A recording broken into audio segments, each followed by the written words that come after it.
人間は14日間飯を食わなくても生きていけるらしい。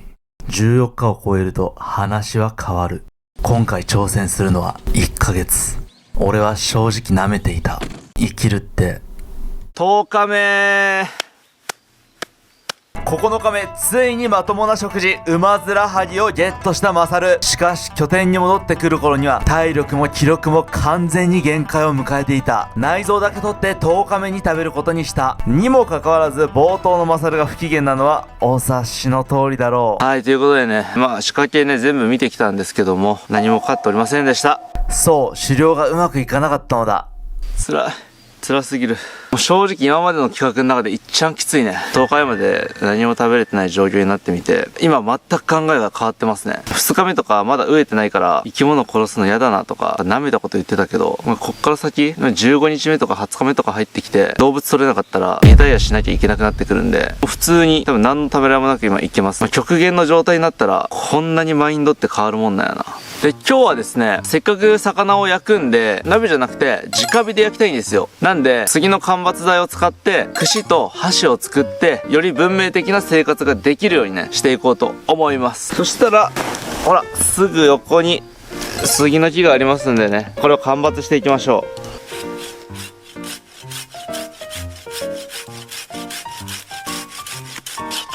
う。よいしょ。はい、杉の木ゲットです。ちなみに杉の木といえば杉の花粉ですよね。日本中に花粉をばらまいてるのはこいつです。で、この辺の横についてる枝いらないんで切っときます。で、あと先っぽもいらないんで切っときます。 OK で、こっからはお好みの串の長さに切っていきます。これからでかい魚とかね、肉が取れる可能性があるからちょっと長めに切っとこうかな。こんぐらいあれば串としては上等じゃないか。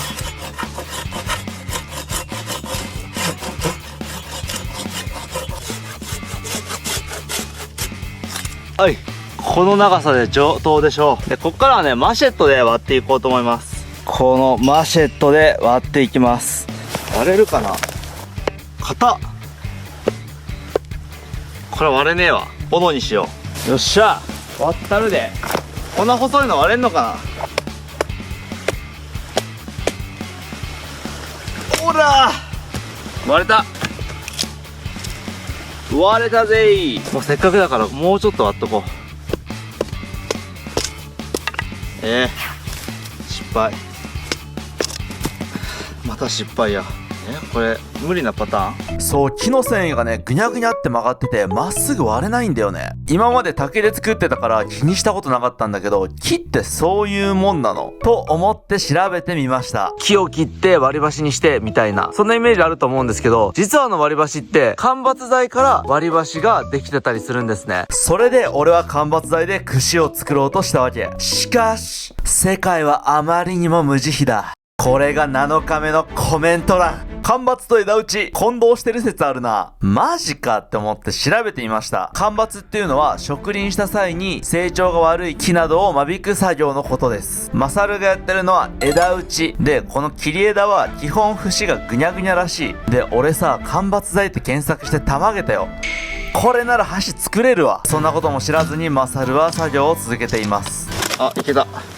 案外曲がってて難しいね。まあいいや、1本だけでも。ここからマシェットで割っていくか。やっぱり節が曲がってるんで慎重にやらないと途中で折れちゃうんですよね。折れちゃった。串一つ作るにしてもな、結構難しいんだよな。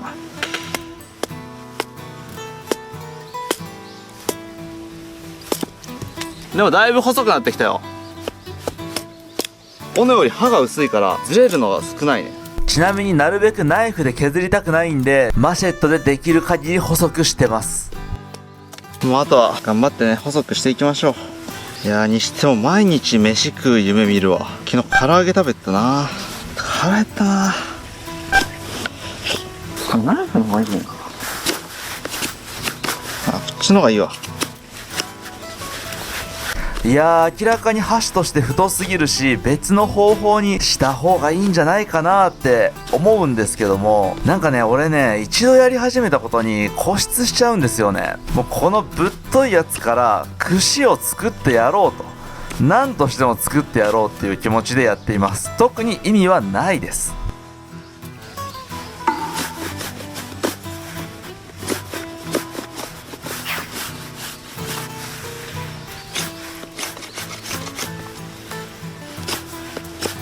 これ一旦切りますわ。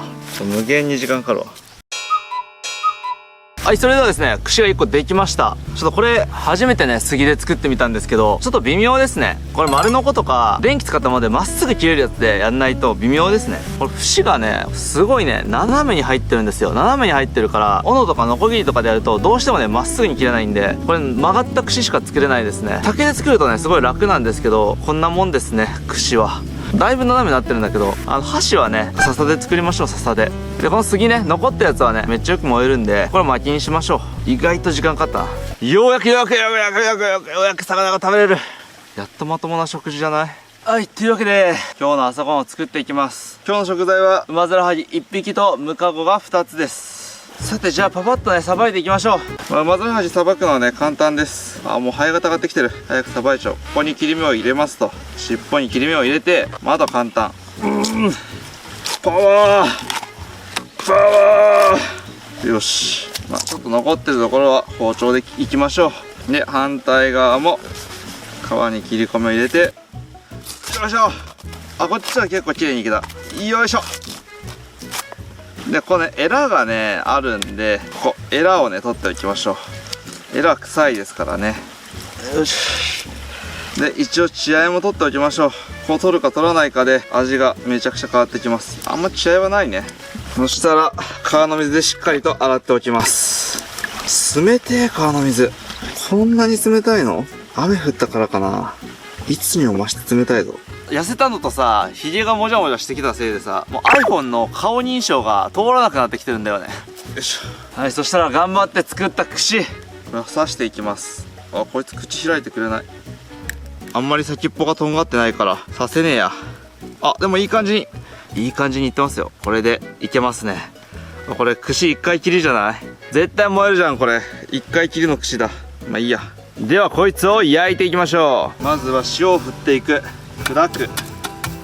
塩めちゃくちゃ叩いてるんですけど、マジで硬いです。そして悲しいことに必死で iPhone で動画を撮ってるのに iPhone のデータが破損してた。塩を振っていきましょう。うまそうだな、ウマヅラハギ。でっかいアコウがいたのに取れなかったの悔しいな。串、塩振っときゃ焦げないでしょ。さて、じゃあ火もいい感じになってますな。じゃあ焼いていきましょう。いいね。うまそうじゃないか。そもそもウマヅラハギはうまいからね。もうちょいこっちにやってもいいかも。よし、いいね。だいぶ遠赤外線だし。いや、でもこのぐらいの火がちょうどいいよね。ガンガン燃えてたらさ、すぐに焦げちゃうから、火があんまり出てない程度が。火が出だした。失敗した。やりすぎた。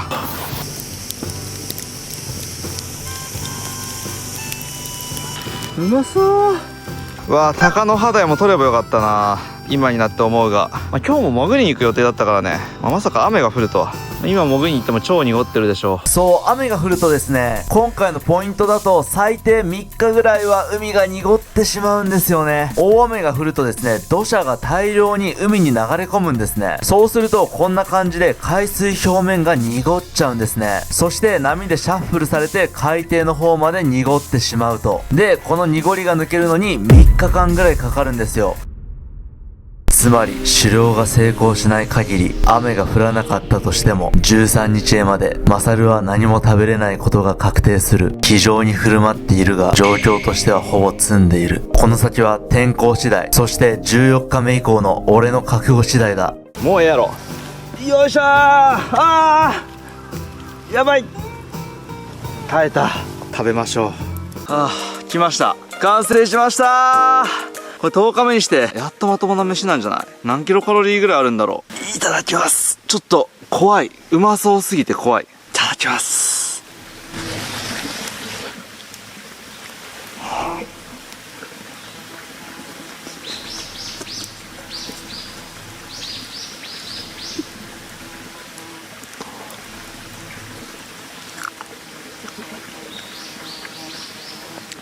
なんやこれ。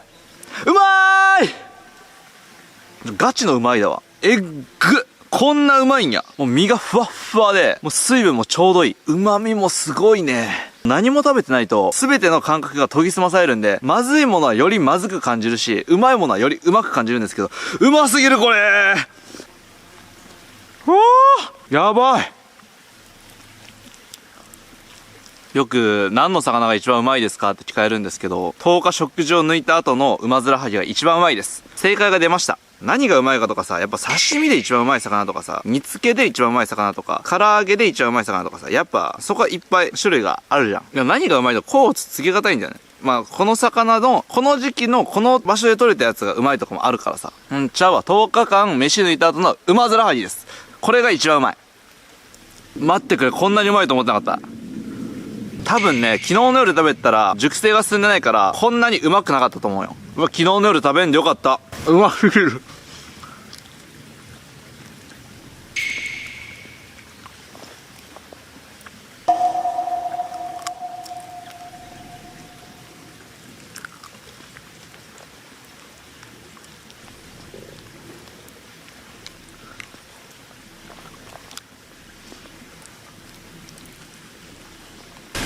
爆うまなんだけど。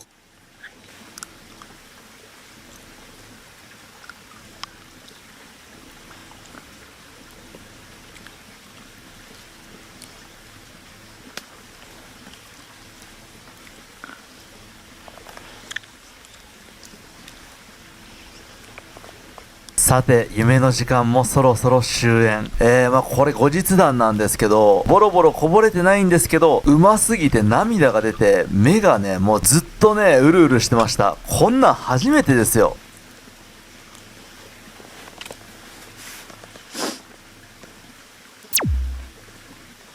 みんな食べきってしまったよ。悲しい。ついに世界で一番うまい食材見つけたのにもういなくなってしまった。まあ、10日間もさ、何も食べてないからさ、さすがに胃が縮んでるだろうと、思って、いわゆる臭いって言われてる魚なんですけど、タカノハダイとかね、取らないようにしてたんですけど、全く胃が縮んでない。なんなら胃がでかくなってる気がする。だって焼き魚定食で、あのウマヅラハギ出てきたらさ、ちょっとでかいなーって思うじゃん。食べきれるかなみたいな。ご飯と味噌汁もついてるけど、ちょっとでかいなって思うじゃん。全然小さい。あれ5匹はいけるな。5匹じゃないな。正直、全く森とか一切なしで10匹いけるわ。今なんか食べた気がしない。胃に入ってる感覚がないもん。あと俺今ウマヅラハギ食べてちょっと涙腺ちょっとこの辺まで涙きたもん。泣きそうになったもん。やばいわ。ちょっとムカゴポケットに入ってるんですけど、また次茹でましょう。なんか固形物が明日も明後日も取れない可能性があるんでね、それはきつい。明日ねイノシシが取れてる予定なんで、ちょっと一旦休憩しますわ。はい、そしたらね、ウマヅラハギで体力だいぶ回復したんで、拠点をね、なるべく仕上げていこうと思います。10日目にして拠点がね、仕上がるっていう、ちょっと遅いんですけど、仕上げていきましょう。ちょこちょこ掘ったりして結構ね広くはなってきてるんですよ。普通に座って入れば大人2人ぐらい入れそうで、まだ寝転ぶにはね、難しいんで、もうちょっとね、広げていく必要があるんですが、だいぶもう少しのところまで来てますね。なんとかね、寝転べるまで行きたいですよね。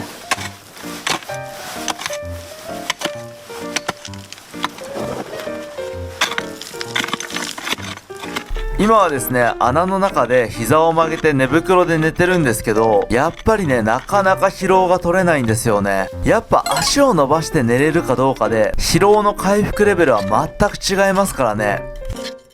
またね、冷たい風も厄介なんで、入り口はそのままの大きさで横に掘っていってるところですね。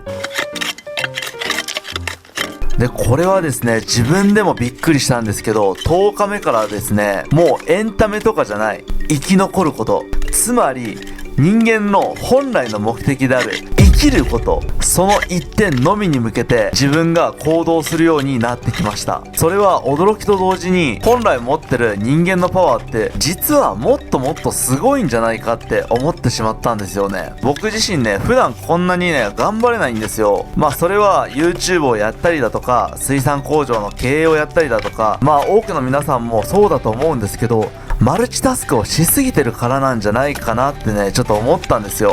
今まで例えば5個のことにエネルギー割いてたものが、生きるっていうただ一つのことに割けばいいってなると、そりゃあさ、パワー出るよね。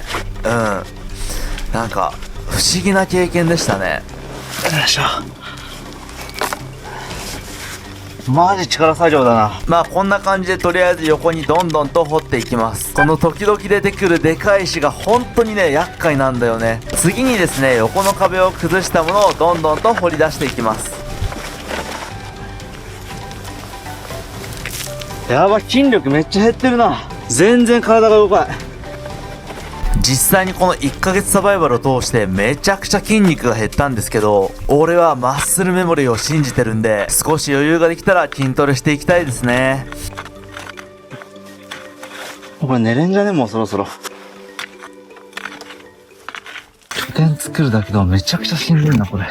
なるべく体力があるうちに拠点とか作った方がいいな。今日より体力がある日が来るの、まあないと思うんで、今日のうちにできるところまでやっていく。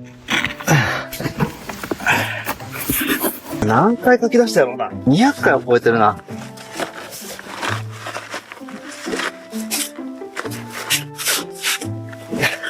その後もひたすら書き出し続けました。僕ずっと思ってたんですけど、よく埋まって死ななかったよね。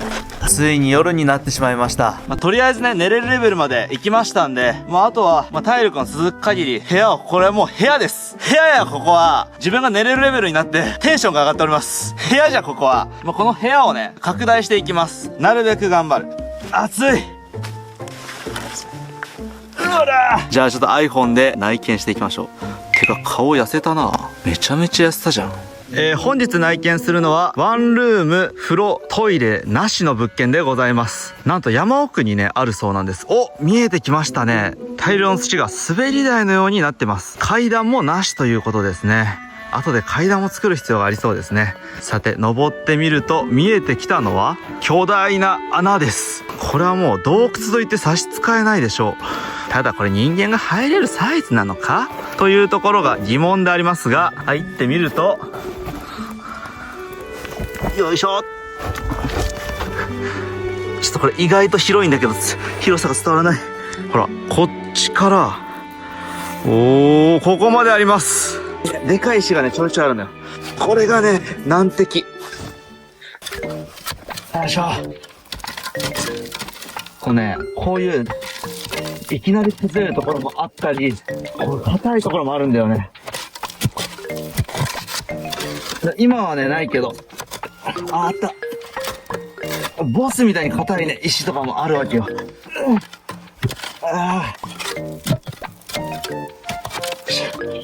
うやってちょっとずつね掘り広げていく。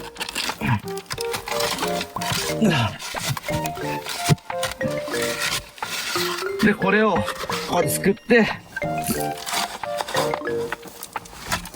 もうなんかアドレナリン出てきて、もうしんどいとかより早く終わらせたいと。もうあとちょっとで作れるから嬉しいのが勝ってるわ今。そう、ボス石が出てきた。でけえ。よいしょ。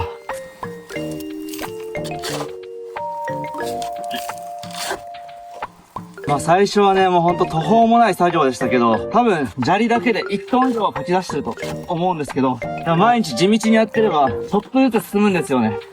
やっぱり報われない努力とかもあるけど、地道が一番の近道だっていうね。こんな座れるぐらいの頃掘り出してるからね、すごいことだよ。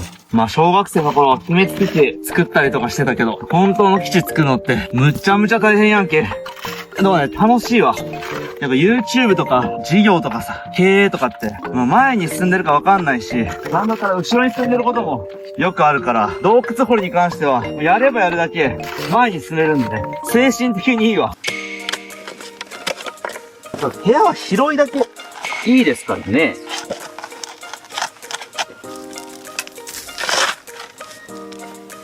この一かき一かきが、部屋が1リットルずつぐらい広くなっていきますから。とにかく広い部屋を目指してひたすら掘り続けるマサル。そろそろ寝転べそうな大きさになってきた。これは珍しく有言実行なのでは。こっち石多いな。文句を言い続けるも掘り続けるマサル。まさかあんな事態になるとはこの時は思いもよらなかった。にしてもマジで穴大きくなってきたよね。俺自身ここまででかい穴が作れると思ってなかったから、結構自分でもね感動したんだよね。さて、もうそろそろ完成でもいいんじゃないでしょうか。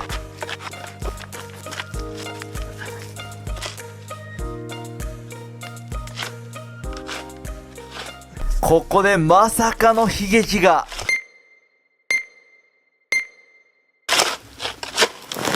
うわぁ、めっちゃ崩れてきた。これ以上は掘らない方がいいってことやな。うわぁ、埋まるって。オッケー。鳴らそう。天井が高くなったらもう鳴らそう。これ以上掘ったら崩れてきそうなんで、下を鳴らすことにしました。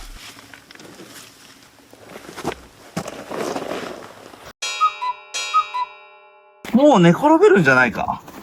余裕で寝転べる。うわー、頑張った。うわー、外より全然あったかい。あとはどこまでこだわるかですね。ちょっと地盤が緩かったな。もっと粘土質のところを掘ればよかったんだろうけど、粘土質のところだとちょっとしんどいよね。本当は3畳ぐらいに拡大するぐらいの気持ちで掘ってたんですけども、掘った振動がね、どんどん蓄積されてるのか、どんどんね、天井が崩れてきだしたんで、これで掘る作業は一旦終了です。で、こっからどんどんね、家らしくしていこうと思います。いやー、今日はね、頑張ったね。だいぶ掘ったよ。長さとしては2メーターぐらい掘ったんで、ほとんどの日本人は入れます。寝れます。もうなんだったら俺ぐらいの小柄な男だったら2人は入れるかもしれない。ここに2人はね、ちょっとしんどいけどね。いつか埋まって死ぬ可能性があるよね。なんとか対策する必要がある。でも対策のしようがわからない。外出たらめっちゃ寒いんだけど、穴の中入ってると不思議とあったかいね。ていうかさ、なんかベトナム戦争とかさ、防空壕とかさ、ショベルカーとか草っきなしでさ、多分掘ってんじゃん。すごいよ、あれ。でもしかしたらさ、俺は今回さ、スコップとかいろんなもん用意してるけどさ、もしかしたら手とか木とかさ、石で掘ってる可能性も全然あるよね。平和な時代に生まれてよかったね。ということで、10日目終了です。